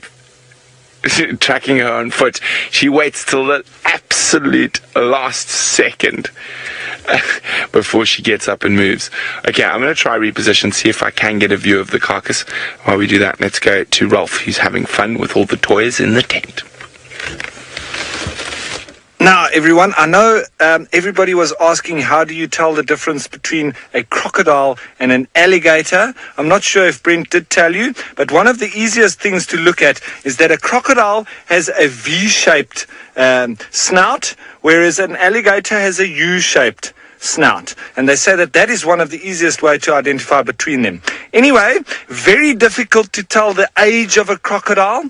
However, I do know that the oldest living crocodile on record was somewhere in Russia. I think it was in a zoo, and he lived to about 113 years of age. But they say that crocodiles can live further than that, up to about 130 years of age. But there's not too many studies done around how to age them exactly. So, very interesting topic that. Now, I have spoken about this before, and it was actually when I was out in the Masai Mara, but I was just talking about it, and I wanted to actually indicate a little bit around food chains and crocodiles and apex predators, etc. So I want to just paint the picture of crocodiles as an apex predator in a river system, for example. And so what we're going to do is, let me get a better pen than that, we're going to go crocodile at the top, okay, as that apex predator, all the way up there. Now, excuse my handwriting, I'm not the most neat in that, but what we would have below crocodiles, what do crocodiles eat? Mostly is catfish. Yes, in the Masai Mara, when they get bigger, they will eat a lot of mammals, etc. But at normal river system, the Zambezi, the Kunene, and any of the other rivers here, we've got the Luvuvu, we've got the Limpopo. Crocodiles will eat catfish, mostly. What do catfish eat? They eat a lot of different things, but they also do eat a lot of tilapia. And what they do is they actually hunt in packs. Well, in shoals, I think we should say. But I would say because it's called a catfish, they hunt in packs. And what they do is they corner the tilapia and they push them up into the shallows, and they can wipe out entire groups of tilapia. What do tilapia feed on? They feed on all sorts of little invertebrates and things in the water. But one of the biggest of all of them is mosquito larva, which makes a very big difference to us as humans. Now, I'll get to the reason why. Okay, so this is obviously in a river. Now, as humans, we have a very big problem with crocodiles because we go fishing next to the banks of rivers, etc., next to dams and so on. And, well, if somebody gets eaten by a crocodile, what do we do as humans? We go out and try and find the biggest crocodile we can and we shoot it. So there is a lot of areas that have been depopulated of crocodiles, especially in South Africa, populated areas. There are no more crocodiles. If you want to go swimming in the river, you don't want to be scared that you're going to get eaten by a crocodile. You want to do some skiing, maybe some wakeboarding, and just enjoy the water. Lots of water sports, no crocodiles. So what do? We take the crocodile out of the system. What happens if you take an apex predator out of a system? You have an imbalance in the total system itself. What happens? The catfish increase in population tenfold. They go up to become the apex predator. And what happens then? Because there are more catfish, they are going to hammer the tilapia.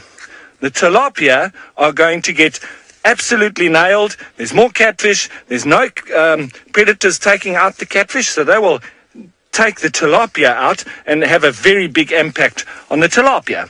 So what do? We take out the tilapia as a result of us taking out the crocodiles. So us as humans, we think we're doing ourselves a favor by getting rid of crocodiles and we're saving ourselves. But what happens then? We have an increase in mosquito larvae, which the catfish aren't really interested in because they'll start to eat all sorts of other things, rotting meat and wildebeest or whatever else falling into the water. And so we have a massive increase in the result of mosquito larvae will be mosquitoes and malaria. Aha. So we think because one or two people got killed by crocodiles, well, we'll go out and shoot all those crocodiles and get rid of that apex predator. And as a result, we actually land up with thousands more people dying because we have a massive increase in mosquitoes. So you see what happens? If you get involved in a system with apex predators, get rid of them, you're going to have massive imbalances below in the system, and it's normally going to affect us as humans in a much bigger way than we ever expect, especially in this kind of situation where malaria is probably one of, if not the most biggest killer of humans on the planet.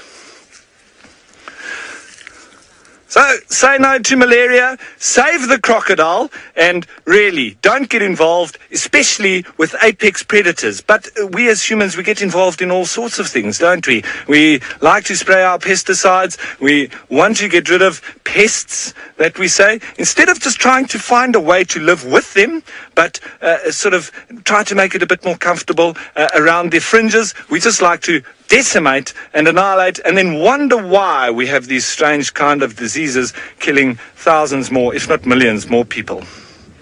So, very interesting indeed. So anyway, from that terrible story and the way we as humans like to kill ourselves, let's head you on over to Brent with a lovely, much better story.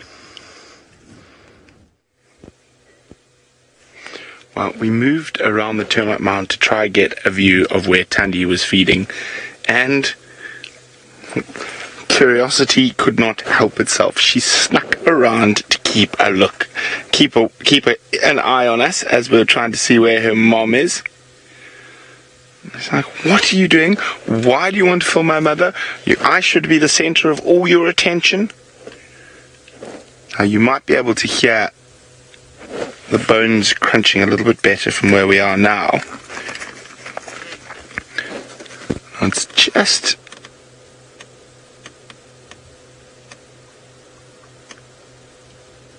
I can just hear her. She's just beyond this tree. There's a very dark green bush. I can't really see what it is from here, but it sounds like she's in there crunching on the bones.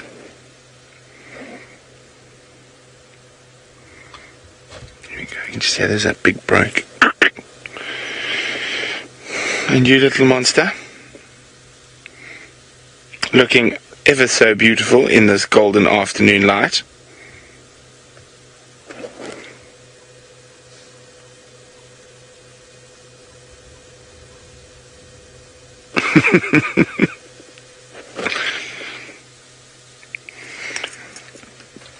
So curious. As soon as we came around to the other side of the termite mound, she did the same.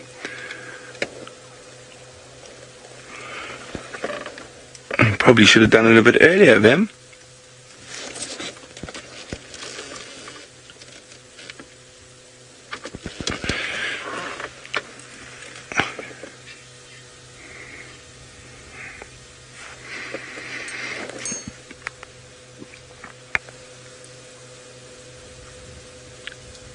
Zach, leopards have evolved to be solitary. It is where their ecological niches. They're not as big as a lion, they're not as fast as a cheetah, but they are able to take their food up trees, which none of the other cats can really do. So if there was a whole group of you and you took your food up a tree, it wouldn't last very long. However, if there's only one of you, you can take your food up the tree and it'll last for quite a significant period longer, because you can eat and go lie down and drink and come back. So they've evolved to be solitary predators. Lions, hyenas, wild dogs are all cooperative hunters and very highly social predators. So that's how they've evolved. Oof, crunch, crunch, crunch. Where there's leopards and cheetahs and jaguar have all evolved to be solitary predators.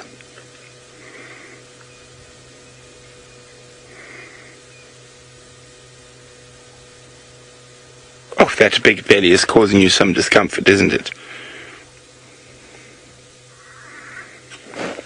Oh, there's some go-away birds arriving. If they spot her, they will make incredible racket.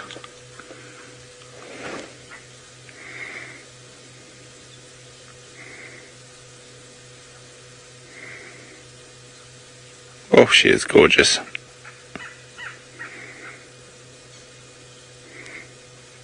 Oh, shame.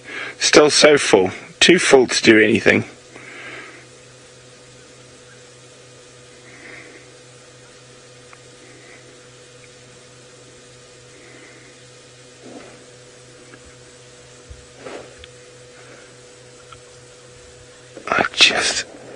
Hang on. Where are my binoculars? I think I might have spotted Thandi there. Sure. If that is her,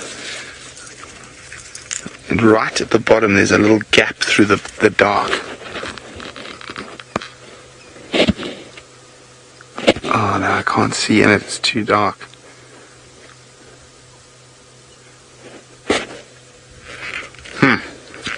Now, as I said, I'm going to try and maneuver to get us a possible view of what the kill is and how much of it's left. Well, there we go.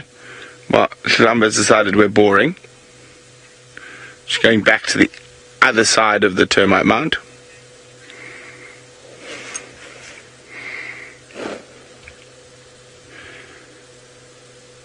There she goes. She's going to lie down on the other side again.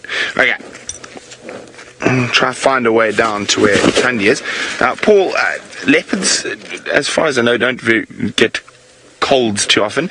Her nose is probably running because she's in good health. Same as a dog. You don't like a dog with a dry nose has got a problem, and the same goes for a lot of the predators out here, lions and leopards included.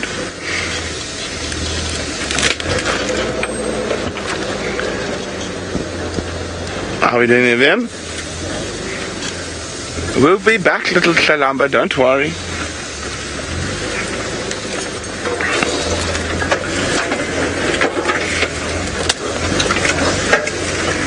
Okay, well, we try figure out a way to get into where Thandi is with that kill. Let's see what Steve's up to now that he's left Chitwa.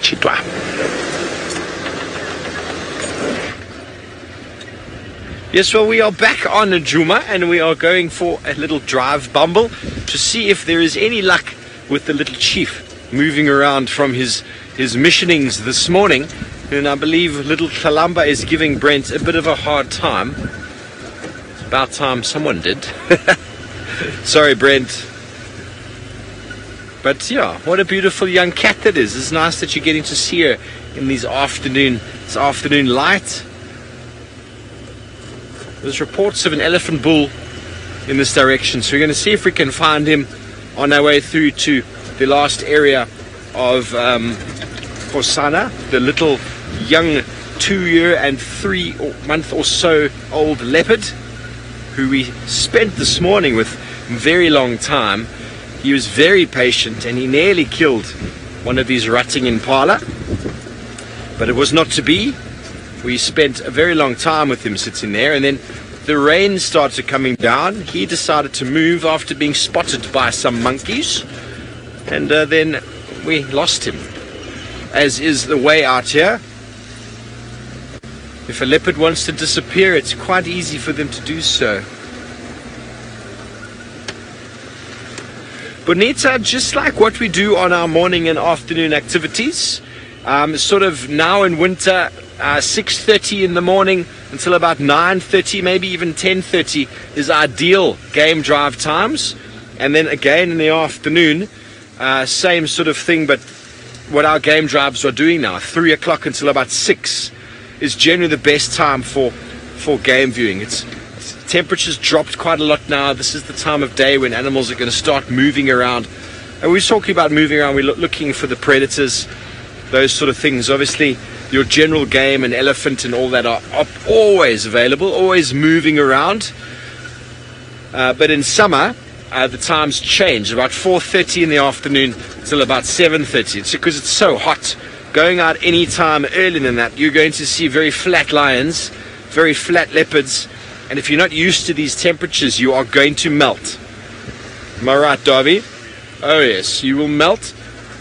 And in winters, I mean, this is probably the best time of year because it's not that cold yet. Coast cider.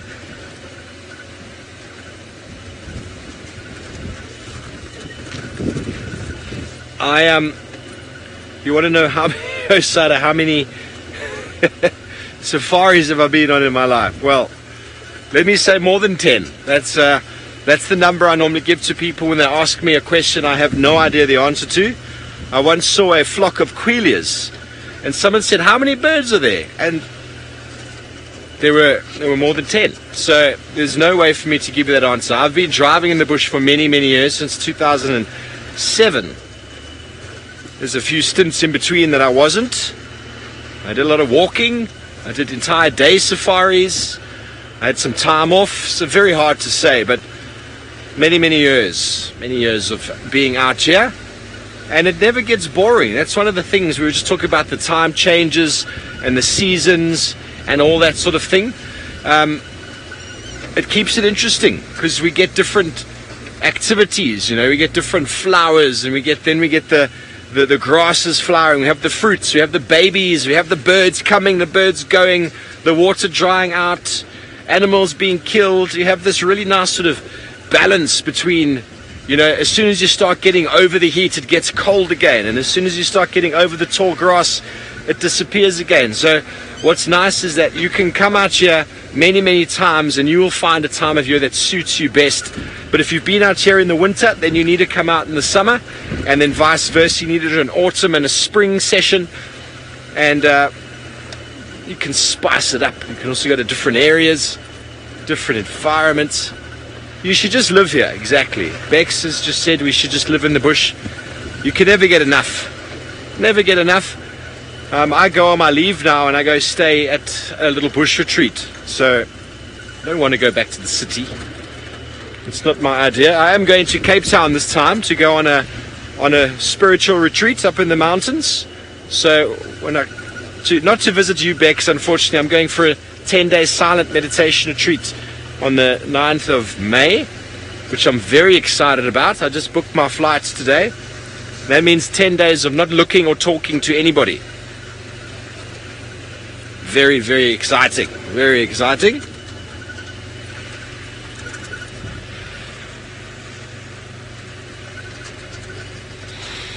Guide monkey, I don't know if there's any animals that come here just for the winter. I mean, generally what we find is a lot of the bird species leave for the winter.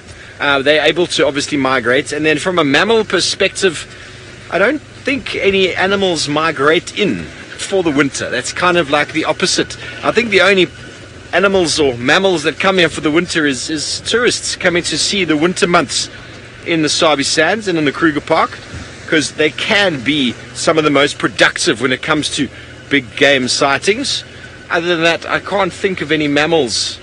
We get what we call, there were fences put up in the 40s, 50s, and that prevented animals from moving to the high veld and back again. So that migration that would have occurred naturally is completely gone, and I'm not even sure which direction they would have moved. They probably would have gone up there in the summer and then come down here in the winter, because up in the high veld the grass is there's much more rain, so you get what we call more sour grass, and then as that sort of starts losing its nutrients as it gets drier, they'll come down here to where the vegetation can be a little bit nicer, sort of overwintering. But then that can also happen the other way around, because it's cold here. The birds can go up or come down. It gets colder up there, that's right. It gets much colder up in the high veld, so you get a few bird species that come down for the feeding, but I can't think of any mammals that do that anymore naturally.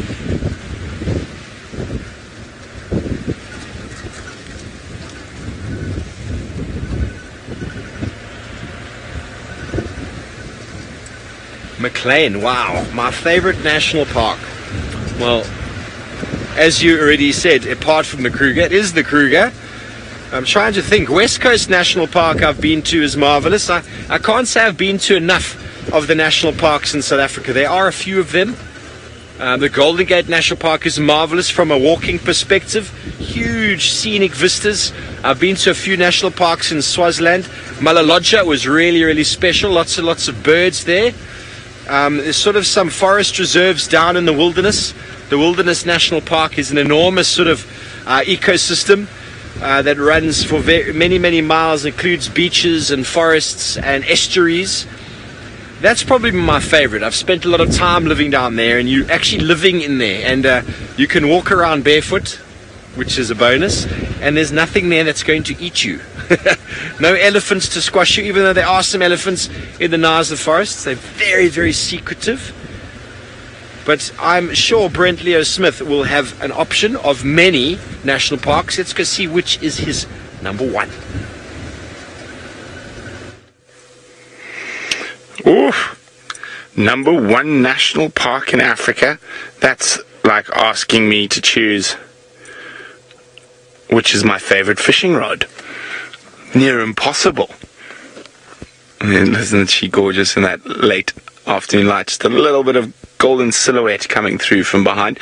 Now, unfortunately, we couldn't find we know exactly where Thandi is. We just can't get a car in there with the roof on, so maybe I'll have to try it tomorrow morning.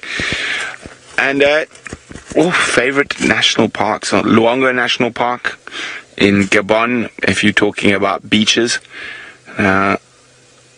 And I mean, literally, when I'm on the beach there, I'm the only person for 100 kilometers in each direction. And definitely one of my favorite spots. And the forest ellies on the beach, the leopards on the beach, the gorillas and chimpanzees and the manilkara trees right on the edge of the beach. Oh, it's just crocodiles in the sea, and Atlantic humpback dolphins, and magic place. And I think, strangely enough, quite a lot of my favorite areas in Africa are outside of national parks. They're in private concessions that are at least, I'd say probably one of my favorite areas in Africa is the Kwanda NG14, National Game Management Area 14. Oh, where are you off to, little one? And national parks though, South Luangwa, North and South Kafui, Mkhari Pans National Park, Mapungubwe is stunning. As I say, it's difficult to choose my favorite. If I had to choose my favorite area in Africa, it would have to be the 80-kilometer stretch of the Kwanda River before it turns into the Linyanti That area is truly magic.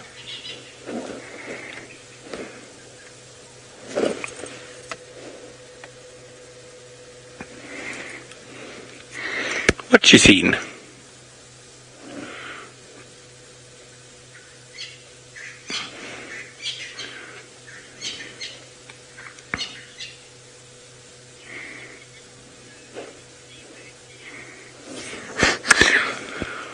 Hello, Willow, who's 4 years old. Willow would like to know, do animals know when it's their birthday? I'm afraid not, Willow. They don't know when it's their birthday. I think they just treat every day like it's their birthday.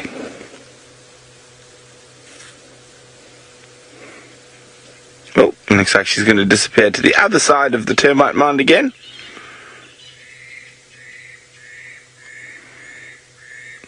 Now, if she goes down to where Mom is, I'm afraid we might not be able to get any more visuals.